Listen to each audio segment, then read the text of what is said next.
And I kind of went, okay, this is a tipping point for me. I could either fall into a pit of despair and go, well, what does that mean? You can't find anything wrong with me. I'm really ill. I'm in a dark room, noise sensitivity, light sensitivity, a stammer, my joints are bleeding, my lungs are hurting, my heart's doing, the list was endless. Or I could go, all right, there's nothing major that they can find. So I'm going to take that as a kind of green flag. I'm not going to get as scared as I was. And I'm going to work on my nervous system because I really feel like I need to calm my body down because it's totally out of control. The number one thing for me that has been the catalyst for my actual recovering has been finding my tribe, finding a community who are kind, who share. There's a lot of very smart people, resourceful people, people who want to get back to who they were. This week, I'm talking about the power of regulating your nervous system through gentle movement, breathing, and more. The context is that it can apply to anyone living with chronic illness, and both this week's guests have seen positive effects. Both Sue Holly-Rodway and Suzy Bolt have been living with long COVID. The condition changed both their lives, as you will hear. Through the community Suzy created and her work in the area of dysautonomia, Sue became aware of the importance of understanding how really connecting with her body could help. As you'll hear, Sue and Suzy are now firm friends, and I was grateful to hear them share their experiences. This conversation aims to give hope to others through knowing they're not alone, but also show that tools like movement, breathwork, and more can help to build back their lives and feel better. Please share this episode with anyone you feel might benefit from listening. Welcome, Sue and Suzy, to the podcast. I hope I'm not going to get the names the wrong way around. You would have done that to me to confuse me with S's. So, Suzy, from your work and personal experience in this area, can you tell us what is long COVID and how does it tend to present? Okay, well, let's go right the way back to 2020. And the term long COVID was actually sort of offered up by the patient community. So it was basically those people for whom they were not basically getting better from a COVID infection that they'd had. And so that terminology just became the way that we as patients, and I was one of those early adopters, were talking about ourselves. We're having a long version of this. And often it was those people who were not extremely or acutely ill with it that went on to develop these longer, more drawn out, very complex sort of manifestations of lots of different symptoms.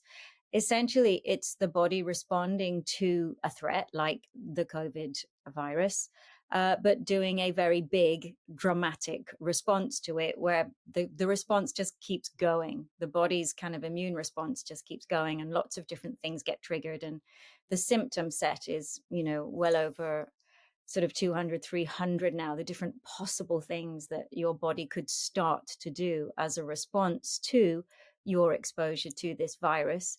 And so, yes, that's essentially what it is. So a lot of people are very confused because they say, oh, but I wasn't very unwell with it at the beginning. But I got more and more unwell with it as I went through, So I think for me personally, I was probably my most unwell from month 4 onwards. And I think that's probably quite a similar story for many, many people. But yeah, it's lots of different symptoms, lots of different sort of biological responses going on in someone's body that was kicked off at that moment that the virus entered the system. So that's a kind of in a nutshell, I suppose. And is there any pattern? Have you seen or do people see any sort of pattern in who gets long COVID? Yes, now we've definitely identified some patterns, and this is not the case for everybody, obviously, but, wherever certain patterns appear, they're kind of a moment of light in a very dark place. So there is definitely a pattern of women versus men. There is a pattern of women between 35 to 55. So that's, very, if you're female in between those age groups, you are tick more likely. Yeah. For people who maybe have some neurodiversity and you're female, that's going to have put you in that tick, tick, tick group. If you've got hypermobility, that's going to kind of be another tick in the box. If you've had any exposure to childhood trauma, or what clinicians would call acute childhood experiences, so early days trauma, maybe it's a capital T trauma event, maybe it's little t, kind of consistent neglect or something, your nervous system will have dysregulated very early on, and that will begin to be showing up as an adult in a nervous system, a body, an immune system that responds more dramatically to something like the COVID virus. And then, there are obviously lots of people for whom those tics do not appear in that way. And then there'll be other things. So there's something called mast cell activation syndrome. And often the tics that we've just talked about will also be ticking this box, but it's having a very, very sensitive immune response. Often people who have MCAS will have had a history of gut dysregulation, asthma, maybe allergies, very extreme hay fever, that kind of thing. And they go on to develop a very overactive mast cell response. So that's basically your mast cells, or your kind of core immune response cells. They'll go to an area of the body and kind of try to defend, but they kind of get a little bit overexcited and they just do it in a much bigger, carried away. Right. Yeah. So, those are some of the patterns that are beginning to emerge, and there are others. We could talk about this for a long time, but essentially there's definitely some pattern, but they don't match everyone that presents. So lots to learn. And I've loved. Can I add something to that? Which yes, please. But what I noticed from the people that I've come to know through Suzy's, I'm going to say movement, but program community, is also if you've had a pre-existing viral response to other viruses. So, for example, I had shingles. Right. I didn't know that having had shingles was going to make me more vulnerable to long COVID, but it turns out they have a nasty little agreement with each other, and they start to kick each other off, and they set all the things that Suzy's just described, they set them off. And there's this overreaction in your body. There's another one is Epstein-Barr, well known as glandular fever over here, known as other things in other countries. But again, people who've had Epstein-Barr, these are things that tend to continue in your body, but are dormant until something comes along, something nasty and toxic and clever like COVID, and kicks the whole thing off again. And again, your body just goes overreact. So, and what I was going to say is all the things that Suzy's read out, tick, tick, tick, tick, tick, plus the things I've just shared, plus other things, environmental stuff, mold, God knows what else. All those things can conflate to be the perfect storm for your person, for your own body to go, okay, that's enough. Exactly. Chronic stress also is a huge, huge contributing factor. Invisible chronic stress, not stress as in I'm stressed, but as in you didn't even know you were stressed. Right. So you add that into the mix. It is this perfect storm scenario. And I'd like to just build a bit on, from my own personal experience, something that Suzy said about the original COVID. Because a lot of people, when they find out I've had long COVID or have got long COVID still, they say, oh, were you in hospital? No, my COVID was mild, as in it was like something between a cold and flu, right? It wasn't nice, but it wasn't awful. I didn't have breathing problems. I didn't have coughing. I didn't have all the respiratory stuff that everybody associates with COVID, and all the medical community at the beginning. If you didn't have in fact, my originally my condition was in my GP notes as respiratory issue. No, I didn't have a respiratory issue. So there is no relationship between the severity of your acute COVID infections and what happens next. And mine kicked in at 3.5 months. That's what I was just about to ask you. Yes, because obviously Suzy was saying 4 months. So it's interesting. Again, similar sort of gap almost. Can I ask you both, did you feel before that 3.5 month point that you were in recovery, if you see what I mean, that like another virus, it was subsiding, or did it stay at a similar level? Mine went downhill from infection. And I think, mine was a sort of a unique circumstance in comparison to people maybe who've tested positive for it in the last few years, because I know I got the virus kind of activated in my body about a week after we went into lockdown. And so if you think about the heightened state that we were all in then, Mm. I can remember sitting on my bed and saying, oh my God, I feel really weird, really ill, really weird. And stuff, actually, but I wasn't coughing and I could breathe. And I just thought, well, whatever this is, I think it's COVID because I've never felt this ill in my life, but I must have got away with it because I'm breathing. So, thank goodness. And actually, like, many, many millions of us around the world, I was trying to reinvent my career to get myself online and to push out, some kind of people facing stuff via Zoom and all of that. So I just worked through it. Right. I had a virus that was killing people. I'd managed to convince myself that I was fine. I felt really ill, but I was going to be okay. And, I had been self-employed most of my career. And so you just work. That was what you do. You just work because you have to, because otherwise no money comes in. So I just worked. And my body was definitely giving me very big clues. This is not going to go well. And I'd sort of take an afternoon where I go, or I'm going to have a nap, or I'm going to take, I'll hand over. And then I'd get back up and the next day I'd be back on it. And actually combined with the stress of lockdown and all of the stuff that was going on and the kind of homeschooling and the strain in the marriage and all of those things, it was building towards a cliff that I just fell off. So yes, mine deteriorated for sure. But that's not everyone's pattern. That's not mine's different, right? So for me, so first of all, because I think it's relevant to the conversation, my father died of COVID. Okay. He was a care home. I'm sorry. He died in April 2020. So he was one of that, you remember that peak? Remember that moment? I'll never forget that moment because of course it was locked down. So I had all of that. So this whole topic, COVID, everybody was already super sensitized. Everybody was already terrified. For me, it had this extra weight. Yeah. So then you fast forward to 2022, which is when I first got COVID because I was so careful. I can't begin to tell you how careful I was for 2 years.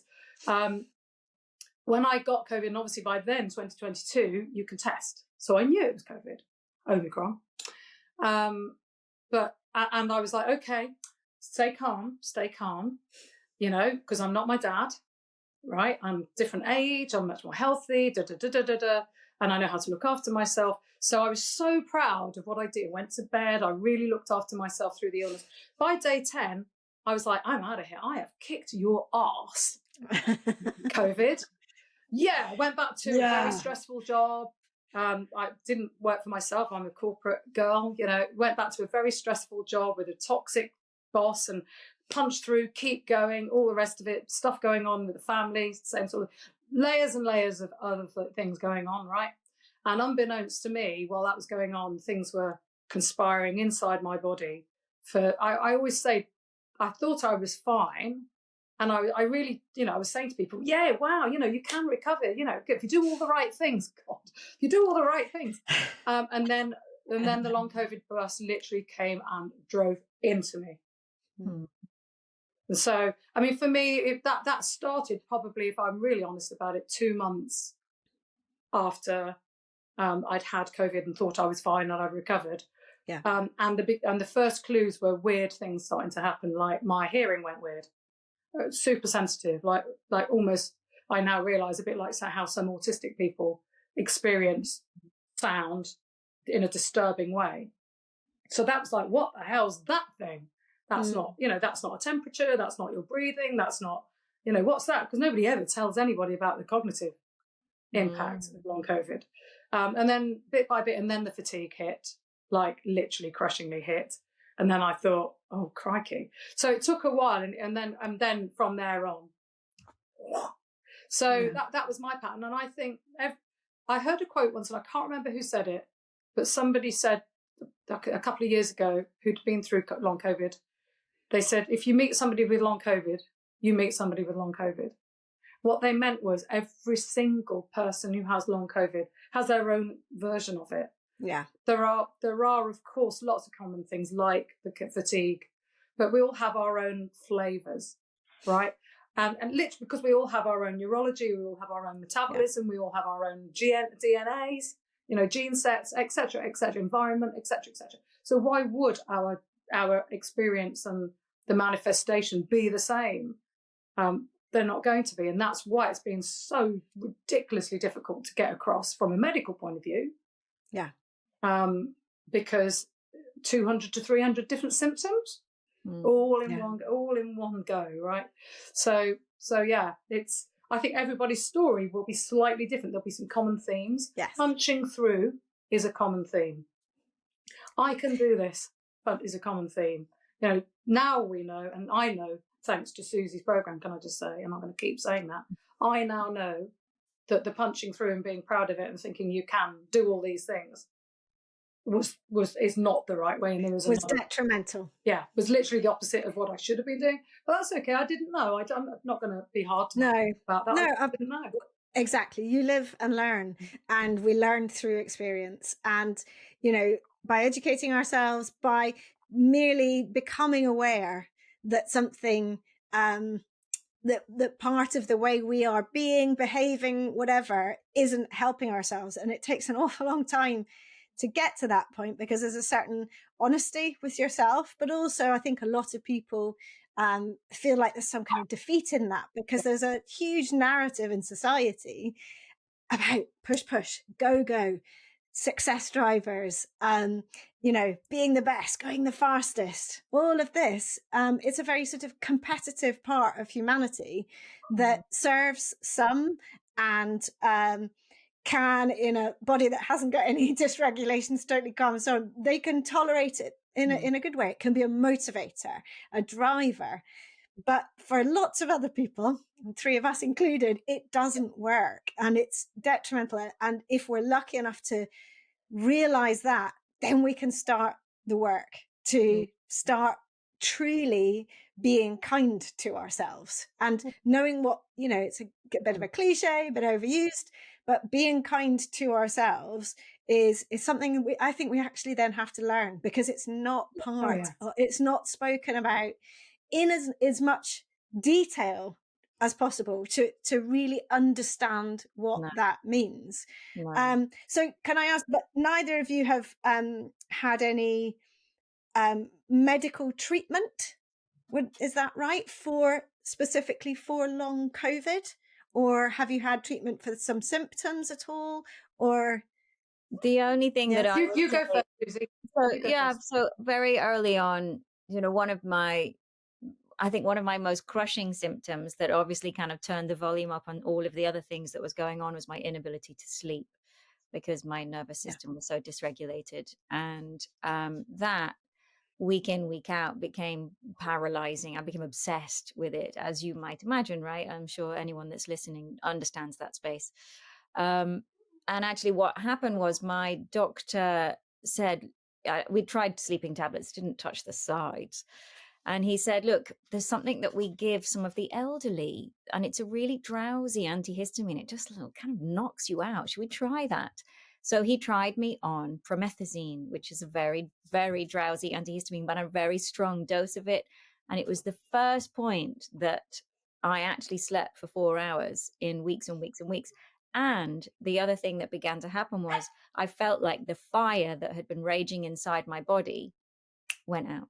And I called him the next day and went, whatever you've given me, I think antihistamines is a really key player. Something has changed inside my body. And now one of the things that was happening at the same time was other people were beginning to experiment with stabilizing the mast cells using antihistamines. And I was in obviously support groups at that time, and occasionally someone else would say, oh my goodness, have you tried an antihistamine? Because actually this is beginning to happen. So very low hanging fruit, but very early on, I luckily tried it, and then started to talk about it with the people that I'd connected with, and went, you know what, it's so easy. You could get your hands on it today. Try it, just try it, see what happens. It is now, I think, one of the most common pieces of people's protocol. So there isn't anything big out there that is a silver bullet for everyone. There's lots of different things that I've seen over the years, people trying, some really helpful, some not so. Some help some people, some don't touch the sides for others. That's the kind of slippery world that people are working in. There isn't a take this medicine and it will make a difference for you. There is this person took this medicine and it made a difference for them. Oh, but you tried it and it made you worse. So Yes. this is a really difficult space to navigate when you're a patient, because you're desperate to try something, but there isn't a one size fits all process with this. No So it's panacea. Yeah. really interesting. Yeah. And Stu, I what mean, about you? I'll build on that in that. So I think a feature of being in the world of long COVID still now is that there is no one agreed protocol for treatment. There is no treatment recovery path agreed by the medical community, either in one country or in several countries. Different countries offer different things.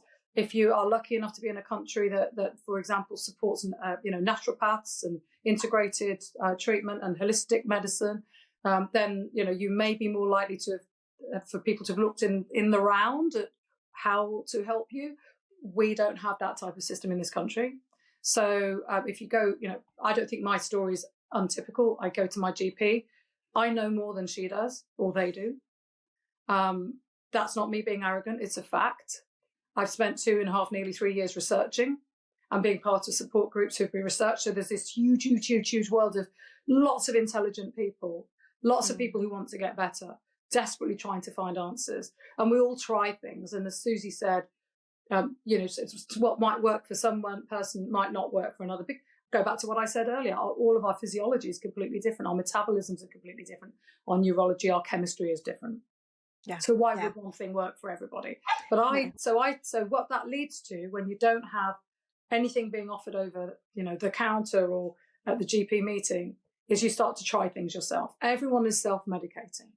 Everyone is whether that's self-medication with wonderful things like mindfulness and breathing exercises, or whether that's with pills and potions. Everyone is trying stuff. I went with antihistamines because I heard from actually, the Suzy's community that it was working for some people, and which ones to try in the UK, because again, every country has different things. And for a long while in my illness, it really helped. It helped a bit because I was getting a huge histamine reaction. By the way, I now realise a history of histamine overreaction. Actually, in my case, to bites. If I get bitten, I'm in A&E. So, and not as in I need an EpiPen, but as in, I get really bad reactions. So I hadn't thought, you don't add all these things up together. Why would having bad bite reactions have you have a weird, experience of long COVID? So I tried antihistamines. I've tried various different things over time. I took melatonin for my sleep because I'd done so much international travel with my job. Melatonin was a thing I always used to take for jet lag, well, to deal with jet lag, to not have jet lag. So I thought, I'd still got, stuff from America because, of course, over here it's hard to get. And that helped me through my sleep challenges. I came off it as soon as I could because I don't want to be reliant on anything medically, chemically. So, but I think everyone tries different things, Wendy. And and it's dangerous, actually. And so prior to getting long COVID, Sue, we met through Sian Richardson, who is the Blue Tits Chief founder. She's the chief tit of the Blue Tits. And so she's been on the podcast I think she was number 3 of my whole series. It kindly came on and she connected us. And so you love cold water swimming, as do I. It's a mutual interest. See behind her, as you can see if you're watching a video. But prior to that, you were an avid hockey player. Is that right? I was. I competed very keenly for, I think it's about 35 years. I took hockey very seriously. Never made national level, but hey ho, you can still be competitive and take it seriously. Loved competitive sport. I realise now it was a very good channel for stress. You only realise that when you stop. Yeah. I then got into doing charity running and stuff like that. I think a bit like you, Wendy, I built it up over time. I started off doing fun runs, race for life.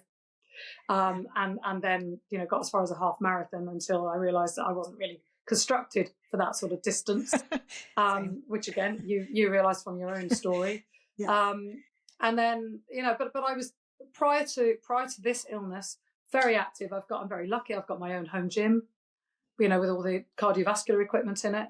Cardiovascular was my thing. and I was really, really fit. And and so you don't expect to be crushed by anything, actually. No. And I'd never experienced fatigue, by the way. I think that's another thing I say to a lot of people is don't think you know what fatigue is unless you've had fatigue. Until you know it, because tiredness doesn't even, to Suzy's term earlier, touch the sides. It's not the same. To me, it's like when people say, "Oh, I've had a touch of the flu," and I always think, "No, until you've had flu, you've just had a cold. You've not had flu, because if you have flu, you are floored by flu. That's real flu."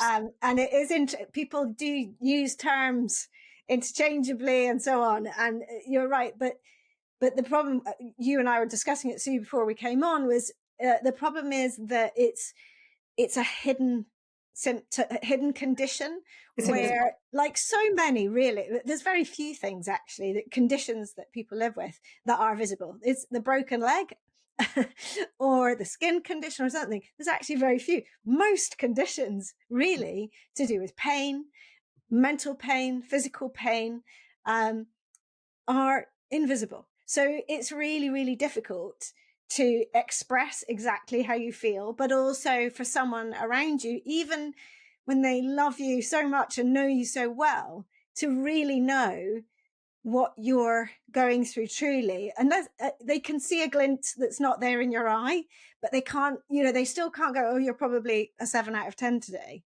You just can't see that. And that's the hardest thing, because then, as from, we've talked about, prior to this, from my experience, then you feel a little bit powerless. And also in my condition, I felt like was I making it up? Was it just all made up in my head? And did anyone really believe me? And I never found a community. I never found this. It was actually only once I recovered through an awful lot of hard work in lots of ways that I then started to find a community. And interestingly on that, it was because I wasn't on social media as well. So there's an awful lot of poo-pooing of social media. And yes, I think it's really got its faults. But then when I decided to start moving into this world and got on social media, a whole world opened up to me of information and support that I kind of think, had I maybe it would have been different. There's no point going there. But anyway, sorry. And aside, Suzy, and I was going to come on to the fact that you, prior to your having COVID, was you were and still are a yoga teacher. So you've always been a mover.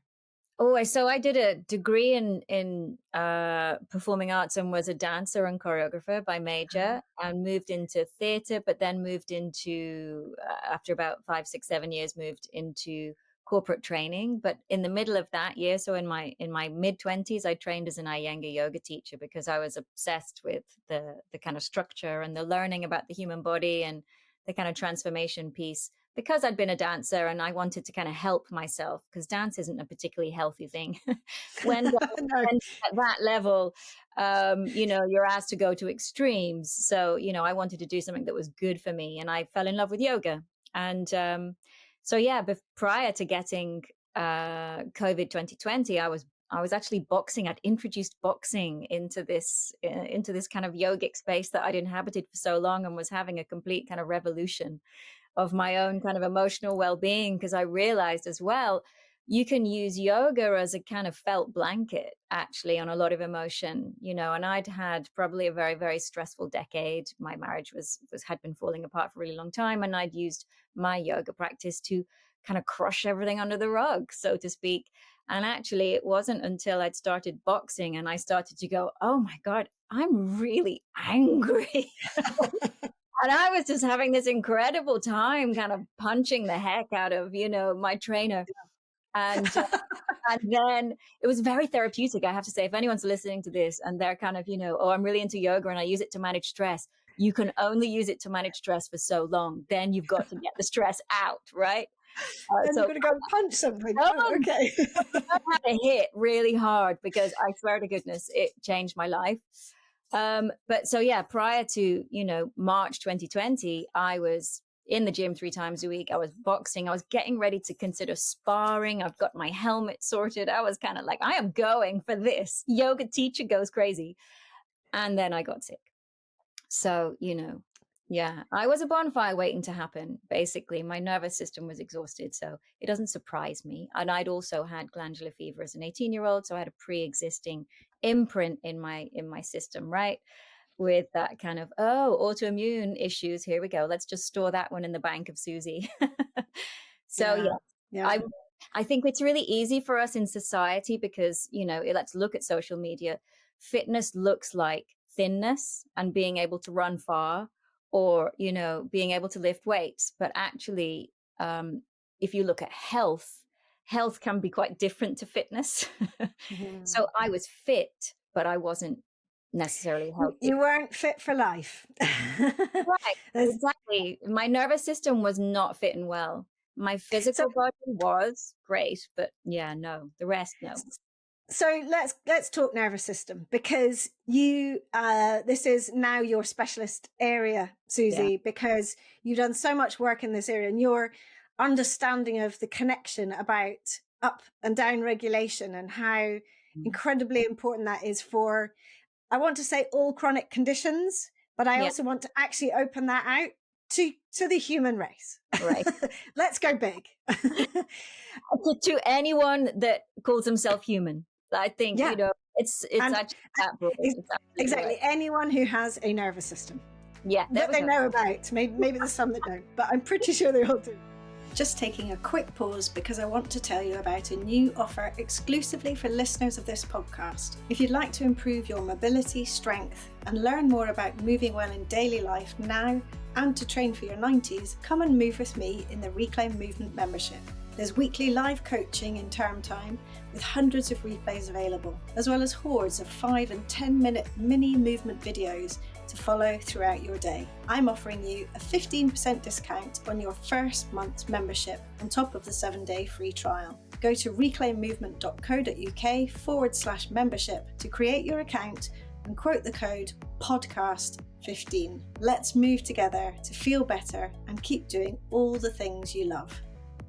So can you just tell us a bit, Suzy, about your work and the community that you've built? And then Sue, feel free to chip in because you're a member of that community and you're obviously on the receiving end. Yeah. And you can talk about what that's done for you. But Suzy, if you can kick off. Yeah, sure. So, let's just backtrack again to 2020, because this is when I really kind of started to go, oh my goodness, okay, something needs to be done because there's nothing right now. So I got super sick around, month 3, went into hospital. They did all the tests that you can. We're going to test you for cancer. We're going to test you for, inflammation. We're going to test you. Blah, blah, and they came back and went, there's nothing that we can find that we can treat you with. So you're going to have to go away now. And, they were like, yeah, we can see that you're really not well, but there's nothing. And so actually I said to one of the consultants there, I said, is this autonomic nervous system? And he went, maybe. And I went, it feels to me like it's all of the things connected to my fight, flight, freeze response. They're all going a bit crazy. And he went, yeah, maybe. And that was kind of as much medical advice as I had at that point. And maybe at that point you were actually telling him. I was a little ahead of the curve. Yeah. I haven't many GPs, you say the word dysautonomia to them and they go, what's that? It's not until you get to specialist level that is even talked about. So let's just pause that for a moment. So backtrack. I come out of hospital. I wasn't in there long, but long enough to be given an all clear from what we could or couldn't find. And I kind of went, okay, this is a tipping point for me. I could either fall into a pit of despair and go, well, what does that mean? You can't find anything wrong with me. I'm really ill. I'm in a dark room, noise sensitivity, light sensitivity, a stammer, my joints are bleeding, my lungs are hurting, my heart's doing, the list was endless. Or I could go, all right, so there's nothing major that they can find. So I'm going to take that as a kind of green flag. I'm not going to get as scared as I was. And I'm going to work on my nervous system because I really feel like I need to calm my body down because it's totally out of control.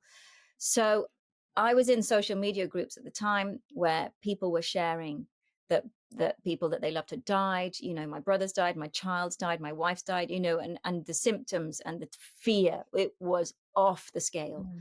as you can imagine. Back in 2020, there was that no one knew what was going on at all, and I kind of normalized what was going on for me in there, because symptom sharing, oh, that's going on for that person too. And all those people are talking about, okay, this is part of this piece. So I'm going to just put myself in that club and go, this is not unique to me. That for me always feels reassuring. If there's Yeah, 20 people this is happening for, that's great. absolutely. I love that. I love it when it's mass. Then it's not unique to me. So that was when I went, but I can't stay here in these groups because I'm picking up on global grief right now. And that was Yeah. so heavy. I felt it, you know, and I'm by nature very empathic, very sensitive. I have ADHD, and that's been a part of my diagnosis, part of my recovery, getting that diagnosed. And I just went, oh my God, I need to set up my own little sanctuary. So I set up my own little Facebook group and went, I'm going to be over here talking about things that we can do. I've been a coach, and, you know, I've done counseling training. I've been teaching yoga for 25 years. I'm just going to like give us some positive affirmations and Let's some be real positive. practices. And I'm just going to remind us that, you know, hey, we're the lucky ones. We're not dying. And, you know, how about we just do something every day that's nice, that's going to be good for our nervous systems, and see if that makes a difference. And we'll share tips, and we'll share what happens when you took an antihistamine, and we'll share, you know, and there was, I can remember 100 people at the beginning, and we kind of went, oh, look, there's 100 people that want to do something positive for themselves and not just sit in this pit of darkness going, we're all doomed. And I think there's a really big place for that time. And I sat there for a while too, but then I went, get me out of here, because it's going to make me even more ill. So it grew. And I have this lovely community online, where people come in and share, you know, I found a meditation on YouTube that's really calming, or, hey, listen to this healing music. It's actually really restful for your nervous system. Or here's a meditation. Here's a gentle yoga practice. And actually all of it began to be really helpful. People started to go, oh gosh, actually, this is really nice. I love this group. I feel so much better when I'm acting in this group rather than some of the others. And then by September 2020, there was enough people. And I just said, look, I'm getting to the point where I'm sort of well enough to maybe to teach a couple of classes. So would anyone want to join us live? Should we do a little live thing? And enough people said, yes, let's get together live. Wouldn't that be nice? We could actually talk to each other. So when I say live, I'm talking Zoom live, obviously not in Yeah. person. I was still only just able to go up and down the stairs in my house. And so we had this kind of group of about 15, 20 of us just going, okay, how's everyone doing? Check in, you know, what have you taken? Who's seen a doctor? Has anyone like what, if anything, is anyone doing or getting or learning about this? And the community grew, the classes grew. So then I went, oh, let's put mindfulness on. And I knew someone that we could do. So I got mindfulness on. And then, oh, I think the autonomic nervous system's really, really easy to kind of hack into if we use breath work. So let's just get some breath work specific teachers in. So this community grew, and the more it grew, the more people came, the more I could grow it. So I started to provide a big timetable of classes for people just like me. And, you know, in the early stages, I needed it as much as everyone else. But the act of doing it, the act of saying to myself 2-3 times a week, you've got to move really gently for your body. You're going to co-regulate with other people on a Zoom call. You're going to laugh. You're going to cry. You're going to share stories. You're going to come away feeling validated, listened to, heard, acknowledged. And I went, oh my God, that's actually helping me get better. Yeah. And it's helping them get better. And then people started to talk to their doctors that were finally talking to them, and talking to cardiologists and going, we're doing these classes with this woman. And she's kind of helping everyone get better. And I found her on social media. And that was the point at which an amazing cardiologist heard about me through some of his patients. And he was a specialist in the holy grail of dysautonomia. And that was when things really started to make sense, kind of clinically, medically, from a kind of, you know, recognized Western medical perspective. Here we've got one of the UK's top cardiologists going, what she's doing is what you need to do.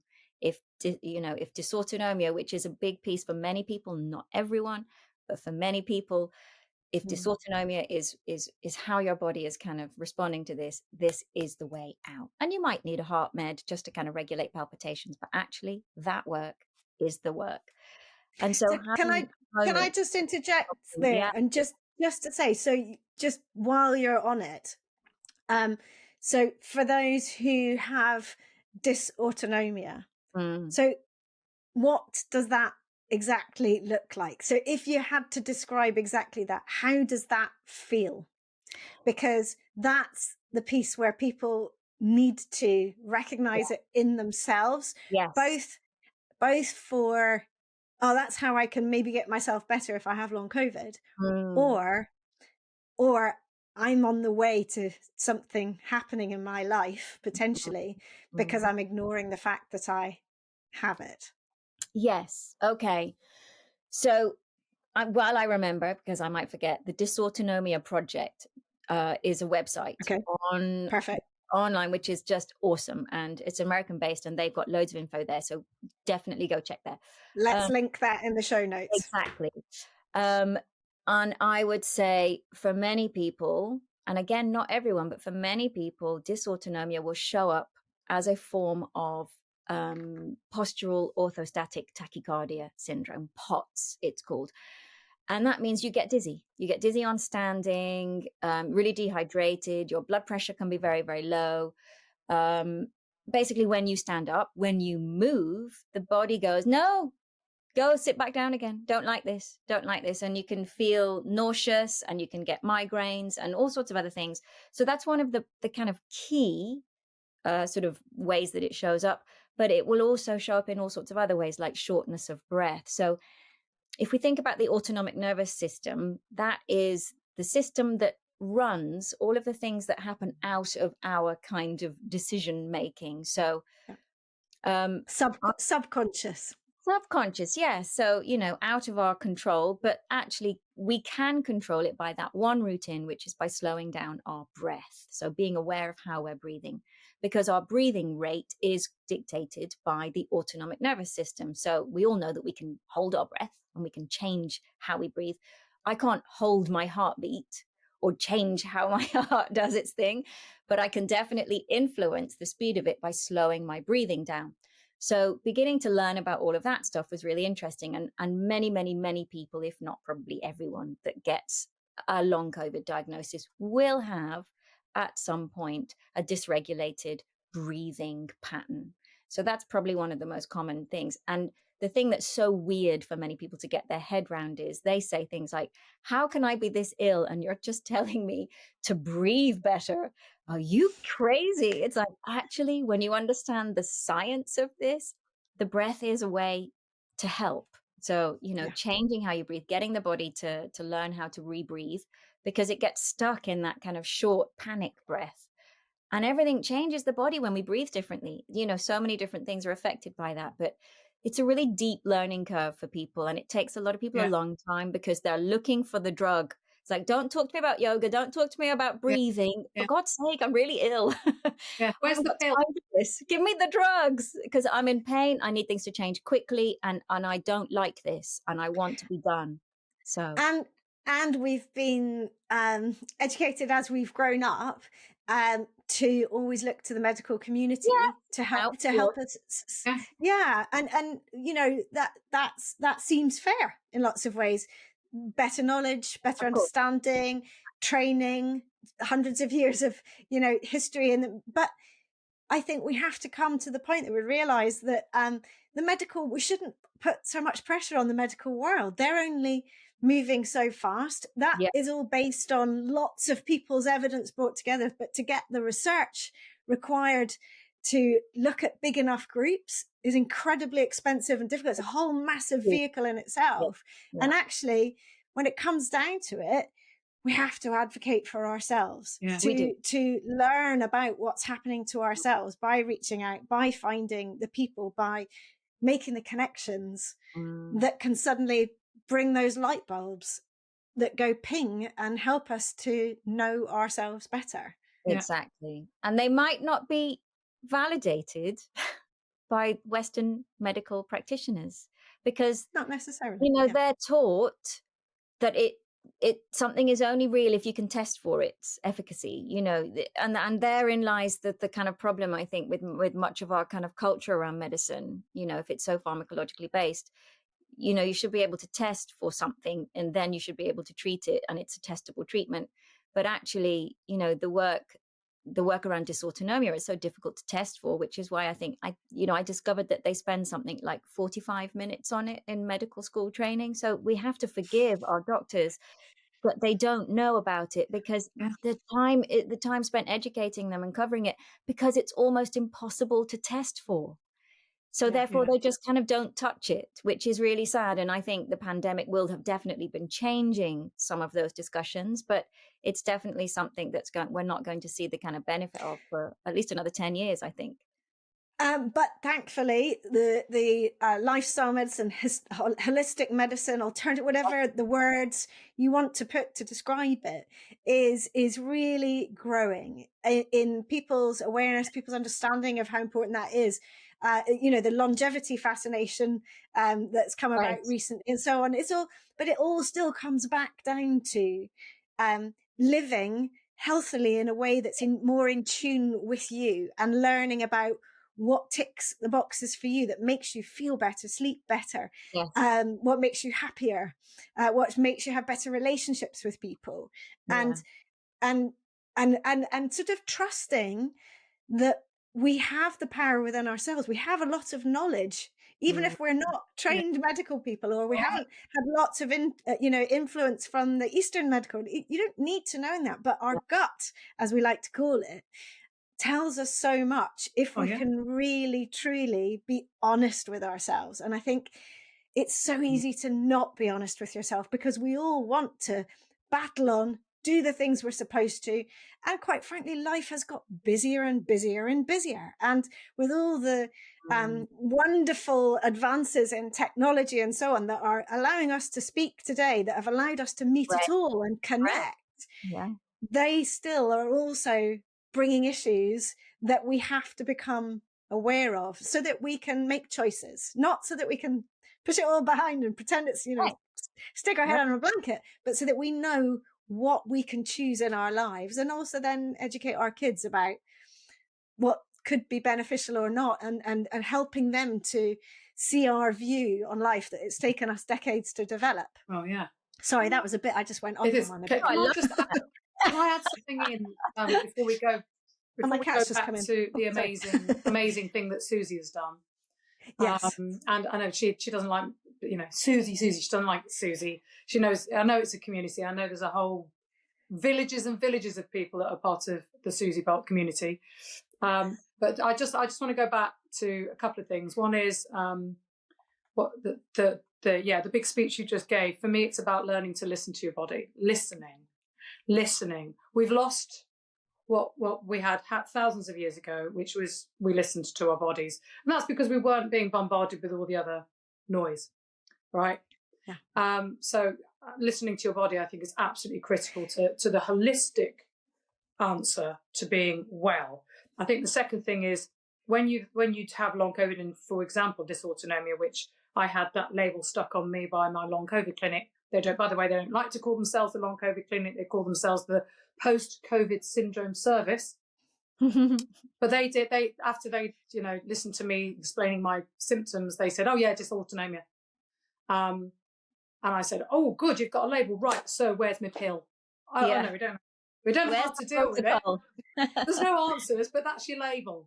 Now, I didn't have POTS, but I had tachycardia. I had the most healthy, amazing sporting heart all my life. Really low resting heart rate, great recovery time, blah, blah, blah. And then I'd never had tachycardia in my life. And then all of a sudden I could be asleep and I'd wake up. And Suzy knows all about that. And, many, many people in the long COVID community know about tachycardia and breathing issues and the relationship between the two. And it wasn't until I encountered the teachings from Suzy's world that I realized how I could manage it down. I could find a way to handle the tachycardia, not least of which the fear, because that's the most important piece, right? That's it. you know, one of the Yeah, things that fear. we spend so much time doing is trying to help people go, you know what? The most important thing you need to know about that symptom right now is that it's not killing you. And it's Yeah, not, you know, yeah, and it's a really normal part of this, and it will pass. And you just Yeah. need company whilst you're riding the wave of it, and it's going to push through, and you're going to move through it, and it'll be okay. The most powerful moment for me was when I had a scan finally after 3 years, and she said, "There's nothing structurally wrong with you." And that was a moment of great. There's nothing wrong. Great. But then, But not so great because I'm still in lots of pain and I have absolutely no explanation. But the one gift that she did give me was she said, "So when you are moving and it feels like you're potentially going to get into pain, you're going to have a flare up, mm, you're not damaging yourself." And yeah, it's a different scenario to what you're talking about. It's very structural, but it gave me permission to yeah, move again. right, And I started to lean into that discomfort and sometimes pain, but I did it in a different way. I started to be kinder to myself, mm, and actually think, yeah, I can move more and I can deal with the flare ups and I can see that things are progressing in the right. right way. And it is that So it's important. getting rid of that Mm, fear and mm, giving yourself the permission. mm. Um, yeah. Susie, tell me a bit more about the specific work that you do in terms of classes and so on, because on our conversations before, you talked about how people are quite amused by the level of movement, Yeah, particularly that you start with. yeah, And I really want to lean into that because mm, often I think that's one of the biggest symptoms of a fast-paced, yeah, highly dysregulated system, is that the person perhaps cannot see the benefit of pulling it right back. So please talk right. a bit about that. And I think, so it does make me laugh because the level of movement that we want people to start with when they're ready to even begin moving, and obviously there'll be a bit. So we have what we call, our level 0 to 3. We kind of go up to level 4, but 0 is you join us from bed because that's all you can do, and we're just there for company. And quite a lot of the sessions are doable from your bed, and they're there to kind of just expose people to a live experience, which is super important when you're lonely, isolated, you haven't left your house for ages, right? So we have Mm. level 0, and then we have your level 1, and level 1 is when you might be able to do a tiny bit of movement, but when you're kind of relearning to move safely after a very extreme illness experience, you've got to do so little because you need to resensitize the body to movement. So it might be you raise an arm and you put it down again, or it might be that you just squeeze the muscles in your bum and do a little bit of a right, left, and then you're done. I bet everyone did that right just now. They're both nodding if you're listening. Um, and then, and then we might do a kind of, okay, you're gonna do a little movement with your arms from side to side, and people are like, "Are you having a laugh?"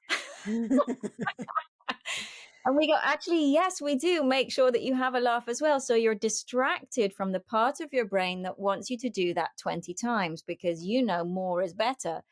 Because we've been programmed, we've been conditioned, go to the gym, work hard, sweat, do 10 more than you know that you're physically capable of. Then you've done your job.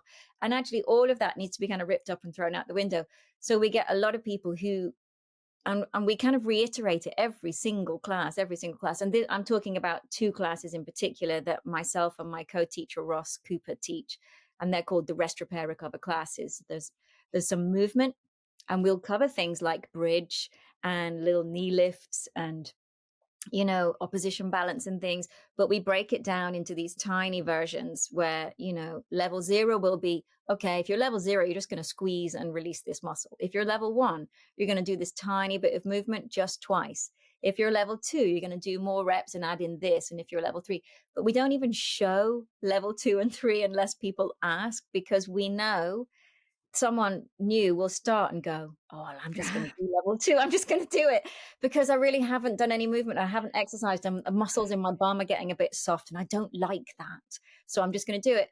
And so, we're calling people out all the time. We're watching you. If you're doing this, you're not helping yourself. Just come back to the beginning. You've got to think about everything. You might need to have a shower today as well. And we know that's exhausting. If you've got not much energy in the tank, you might need to go to the shop later. If you're actually lucky enough to get out the house, you've got to factor the whole thing in. So we get people to just do this really tiny bit of movement. And the amount of people that go, I did not know that was even an option. I didn't even know that was a thing, that you were even going to call that a thing. That was just like lying on the couch and having a wiggle of my legs. Yep, that's all we want you to do at the beginning. But so to ask about the sort of science behind it, not really wanting to use that word, but so the link in it, is that you helping them connect back with the sort of inside of their body, as it were, helping their brain connect back to their body and make them feel? Well, there's a little bit more to it actually than that. So what we know is when the brain, and obviously the brain is the body is the brain, when the brain is experiencing something that feels like too much, it shuts down the system, right? So it's a bit like when there's a fault with your car. So my old car used to go onto go slow mode, and it would only let me drive at 30 miles an hour. It's essentially the same kind of thing. We call it post-exertional malaise, PEM. So when you're asking the body to do too much, or indeed it can be emotional, or it could be cognitive. You might spend, 3 hours trying to do work emails, and your body just shuts you down. It says there's too much, I can't cope. Yeah. So with movement, we do a tiny bit so that we kind of sneak in under the threat system, the alert system, your amygdala, your insula, which are scanning all the time for, are you doing too much? And are you putting me under threat? I've been very ill and we're not doing that again. And if you expose me to something that's too much for me, I'm going to shut you down. So what I talk about is coming in under the radar with something so small that actually the body doesn't really register that it's movement, which is why it has to be small for it to begin with. Okay. And then you build up tolerance to it. What we're also doing, particularly in these 2 classes on our timetable, we're also chatting. And we use the group chat in the Zoom chat box, and there's always jokes. We celebrate International Day of the Carrot, or International Day of the Female Orgasm, or whatever it is. It was International Day of French Toast today. So, we're always having some random conversation, because actually what we're doing is we're taking people's focus away from, is this movement going to be too much for me? And we're taking it to, hang on, I'm moving my arm, but we're talking about French toast, and we're talking about the fact that Suzy's yoga studio's got an infestation of fruit flies, and she's just got up and put a crab costume on. Like, what the actual hell is going on? And so what we find is that people experience the classes on such a joyous level, and they've laughed a lot all the way through, that their bodies then don't go, oh, you did exercise, didn't you? That was bad. Yeah. I'm going to shut you down. And as long as they stick with our protocol and keep it really small and really gentle, you begin to be able very slowly to tolerate more. So we're kind of taking the fear out completely by talking about French toast and carrots and fruit flies. Admittedly, that changes day to day, so don't come looking for that as a content, guys. But, we have fun and we laugh a lot, and that distracts. It distracts the body from the overdoing it fear. Yeah. Sue, tell us about your experience of the community.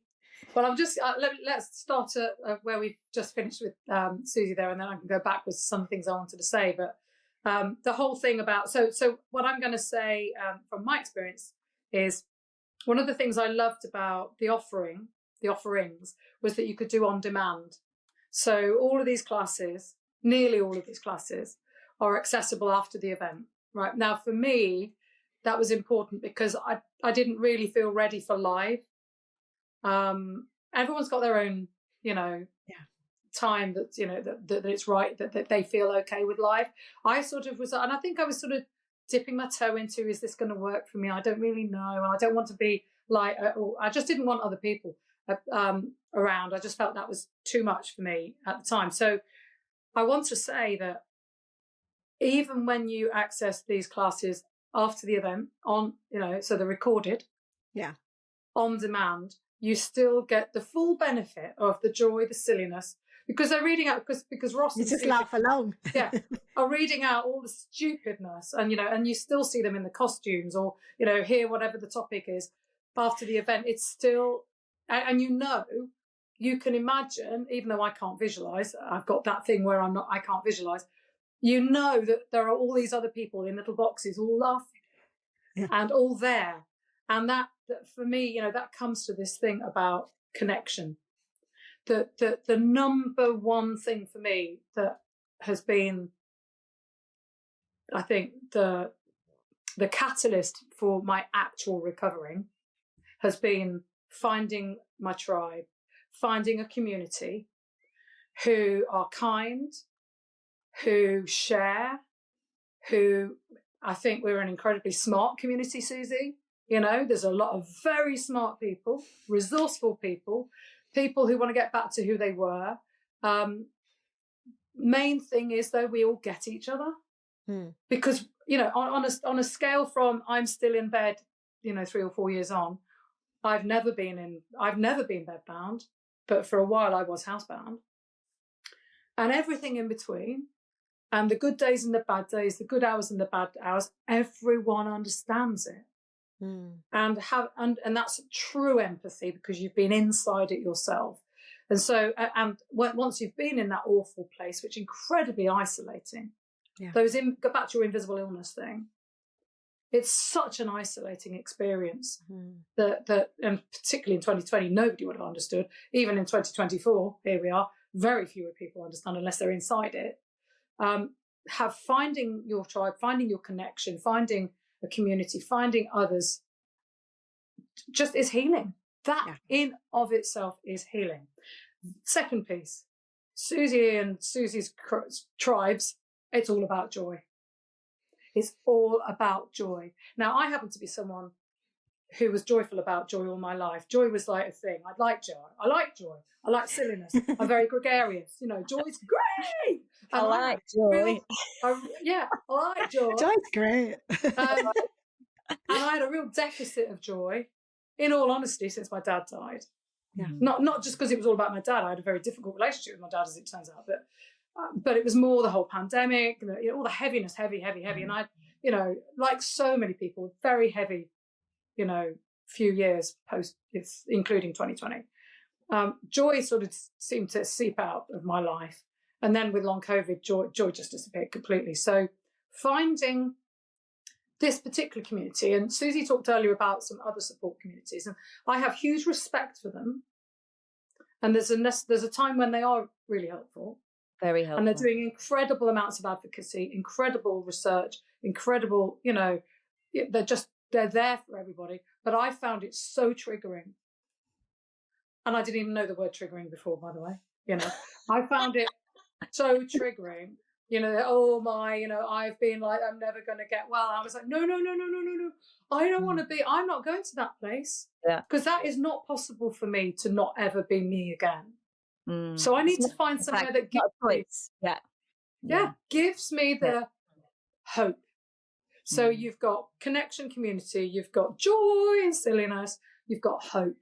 And then what you start to get, because I not only am part of Suzy's RRR community, but I did one of the programs that Suzy runs called Fern, which is a very intimate 7-week-long, real deep dive into some of the brain stuff, really, behavioral stuff, the brain retraining, the learning, getting some tools around how to calm down your system, your autonomic nervous system, calm it down to start to feel safe so that you can start to heal.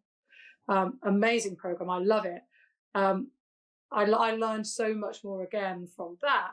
And that's got another little community, what we call Fernies. We have our Fernie groups, and that persists. So one of the things that Suzy really encourages you to do if you're on that program is to stay in contact with people on your program. Yeah. We use WhatsApp. So here we go, social media. I hate it. I love it. Yeah. If I hadn't been on social media, on Facebook, I wouldn't have found Suzy. No. And everything that goes with that community. So me and my Fernies, every single day, one of the things you do is to go find joy. Yeah. Every single day. And you go share joy. Every single morning, I will open up my social media machine And one of I our think it's called fernies a is, phone, Sue. It's okay to call yes. it a phone, Oh, babe. it's a phone. Was that what it's called? My social media machine. My I love social that. media machine. And one of my Can I just say yeah, that phones used to just be for calling people? yeah. I don't do that And at having been all in the these days. No, I hate a phone and call. I'm partially responsible, having been in the technology industry that developed these things. But anyway, one of my fernies is in Australia. So when I wake up in the morning, she has posted her joys from the day, and it's the first thing I see. Lovely. I see her, and she takes beautiful photographs of beautiful things, but they can also be just tiny things. But that whole discovery, and you know, a lot of people have done a lot of research on happiness and on gratitude and on the power of it. I was one of those people who would have said, "Oh, that's all a bit woo woo. Yeah, whatever. I'm going to just get on with being normal." I am now a person that I have gratitude. I've learnt gratitude. I've learnt to find joy. And again, that's hugely healing. Who knew that going and looking at a spot of rain on a leaf and going, wow, look at that's amazing. Look at it. You know, taking a photo and sharing it with a small group of people who've been through what you've been through and are going through what you're going through is actually part of my healing journey. But it really is. I can't tell you. I mean, you could tell how passionate I am about it, right? Because honestly, it's the thing that has made the difference to me. A, getting so much better than I was, and I'm not out of the woods, but I'm so much better than I was. B, not feeling alone anymore, and being able to say to my fellow fernies, I needed some inspiration today. Because again, one of the things we were encouraged not to do was not to do the hand wringing and, oh, hey, here's all my symptoms today. No, because we don't want to trigger everybody. So code, I need some inspiration today. How beautiful, right? And so having a group of people that I now have new friends. You've found your tribe, and it's a new tribe because of a new phase in your life. And we have multiple phases in life. I found my young mum tribe, I had my school tribe, my uni tribe, my working tribe, and there's a tribe for every stage. It's just being open to finding them and then knowing your part in that, and it being, if you're lucky enough, you found one that is super nourishing and leaves you warmer, as they would say from my kids' junior school, it would leave you warm and fuzzy, not cold and prickly. Yes. And that is true. That is the way we want to feel when we have interactions, community, and share. And that stands for everyone in everything ultimately. And that's what I strive for as well. I have to admit, absolutely strive for. So listen, to wrap up, because I know we could talk forever. I'd love it if you both could think of a little bit of advice for someone who hasn't gone through the journey you have as positively, but is gripping on to the need for hope, and who wants to move forward but is struggling, and or someone who loves them and happens to listen to this and then thinks, how can I help? How can I nudge just to move them forwards? So I don't know who wants to go first. Suzy, maybe. I'm going to go first, if that's okay. So I was reminded recently of the power of the stuff that I've got on my YouTube channel, which obviously I have very little interaction with once it's up there. But someone came up to me and said, "Are you Suzy Bolt? I just want to thank you." I was just walking the dog. So I want to thank you because I watched all the interviews that you did with those doctors, the cardiologists, etc., and that helped me learn about what was happening for me. And then I did some of the classes that you shared, the really gentle stuff on your channel, and it helped me get better. And I just want to say thank you. She said, I never joined your program. I never did that, but because I felt like I had what I needed. And she said, shall we hug? I was like, okay. And in that moment, I went, wow. You don't have to join, you don't have to pay, but you can just educate yourself. So start there. So if you are someone or someone who's going through this, there's so many brilliant information, kind of sort of educational talks now with doctors and people who are sort of shedding light on this. My channel is a good place to start. And then there's another guy, Jez Medinger. Go to some of his early stuff. Go have a look what he was talking about then. He goes off on all sorts of tangents, but, you know, stick with some of the early stuff. Learn about what's going on, and then learn about the fact that there are things that you can do. Then I would say one of the most important things, and this was why I set the whole thing up in the first place, my call, my healing call. And I think we all have a kind of inner siren healing call at some point when you tune in, and I'm quite tuned in. It went, connect with others. Do not try and do this on your own because this is miserable. So I then went, the tribe that I want doesn't exist because I want to have fun. And I know fun is the opposite of fear. Joy is the opposite of fear. And all I'm exposed to right now is fear and upset and rage and anger at the world. So I'm going to go over here and I'm going to create my own tribe. And if you are getting a calling for a tribe, find one or make your own. Literally, don't, you know, you can do what I did. You know, I am just a woman who set up a tribe because she wanted one. And I wanted it in a particular way.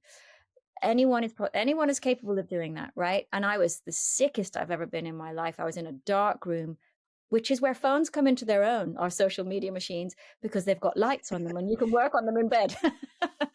So find your tribe, educate yourself, connect, because if you're that isolated and you've lost so much of your identity, you need to get that bit back first, because healing isn't possible until you're a bit happier. So that's my offering to this space. Yeah. Sue, what's yours? Well, other than just echoing that, amplifying the hell out of it, getting the world's biggest speakers and go and listen to that, I'd say the only thing I'd add to that is, because, by the way, that is exactly what I did. I was looking desperately for stuff. I actually started with Jez Medinger, got his book, watched a lot of his YouTube, but then he mentioned he had an interview with you, Suzy. He mentioned right? me, yeah. Or you had an interview with him, whichever way around it goes. And I thought, that woman, I'm going to find out more. I need to find out more. Googled Suzy Bolt, long COVID. Phew, a world of new information. lots of that was really, really helpful to me. And that then led to me finding the programs, and I wanted to join. By the way, it's incredibly reasonable. I had to give up my job, so financially I have to be very careful. It's incredibly affordable. I'm just going to say that. You know, that's advert over. I think the only other thing I'd say, Wendy, can I just add one thing on that cost? Go on. I just wanted to say one thing on the price point there. If you're in the UK, we have now reached a point where if you speak to your social prescriber in your GP surgery, they can refer you to us, and we've created a fund to help a certain amount of people come in to access the program who are on low income support, et cetera, and you can join for £5 a week, right, with the on-demand library, or you're £9 with everything else. But if that's out of your reach, and it is for some people because they've lost everything, then we still have ways to get you in. So please just know that a price point should never be a barrier to you helping yourself get better. So thank you. I've just needed to say that.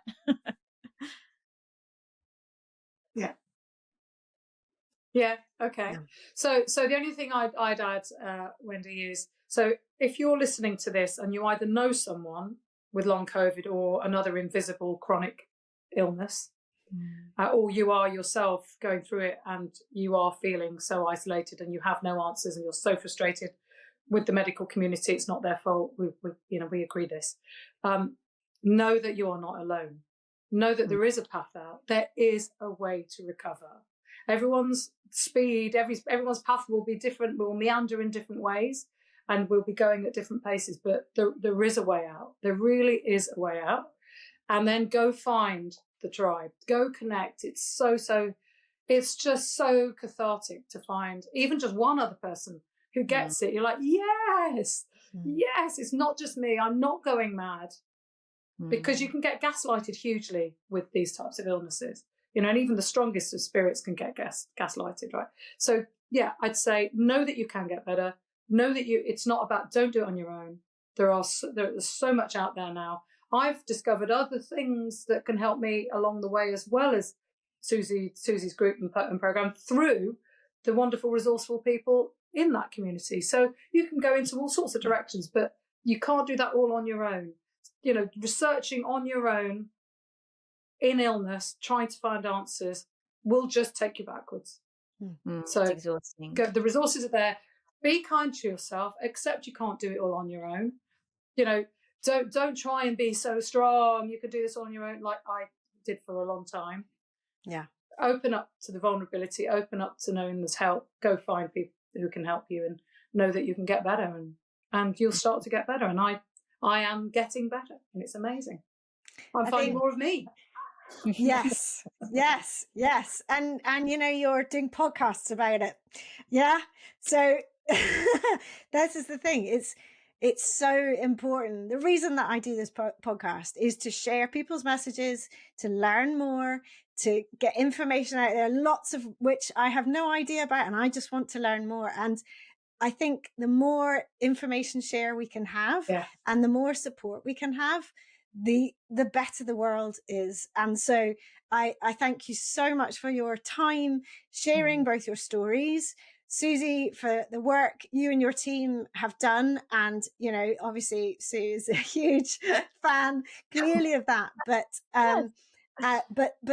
Sue it wasn't actually Sue that suggested that you came on, Suzy. She mentioned you as part of her healing journey, and it was actually me that said, "Oh, shall we get her on as well?" So it's there's another link, another connection. So thank you so much, and I wish you both hugely well with your recovery. You're clearly doing really well and doing good work that other people need. So thank you both so much for your time.